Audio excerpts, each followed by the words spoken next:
Премьера еженедельного документального детектива «Черное озеро». Съемочная группа узнает подробности самых громких преступлений и наказаний. То, о чем все слышали, но не все знали. Когда мне это поступило предложение, я как-то сразу увидел, как это должно быть. Оно предстало перед глазами, как конечный результат вот этого фильма. Мне было интересно попробовать себя в этом необычном для нас жанре. Именно криминалка – это нерв. В общем-то, мы все здесь жили в 90-е. И мы все видели то, что происходит на улицах, происходило на улицах. И нас всех каким-то образом это касалось. И поэтому эта тема стала интересной. Актера мы пригласили специально из Санкт-Петербурга, Рената Ибрагимова, потому что я посчитал, что он подходит нам именно по своей фактуре. Для меня это лично, это спортивный интерес. Потому что я в телевизионном проекте не работал еще.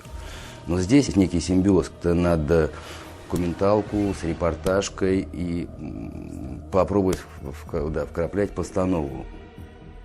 Мы привыкли видеть по телевизору, вот произошло преступление, потом какое-то время тишина, потом у нас там задержание, суд, наказание. Да? Что происходит в промежутке между преступлением и его наказанием, для нас всех тайна. Вот в нашем сериале мы хотим раскрыть в том числе и эту тайну. Да, мы общались с некоторыми нашими героями, и как со стороны правоохранительных органов, так и со стороны противоположной. И вот именно вот это противостояние, оно интересно для нас.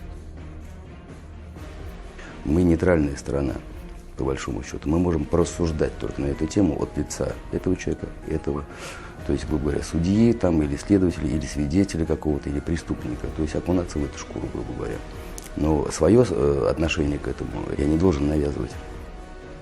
Мы старались здесь не просто констатировать какие-то факты, рассказать о том, что уже было, о чем уже, может быть, неоднократно рассказывалось, а как-то еще раз все это пережить, всю эту атмосферу, которая тогда была.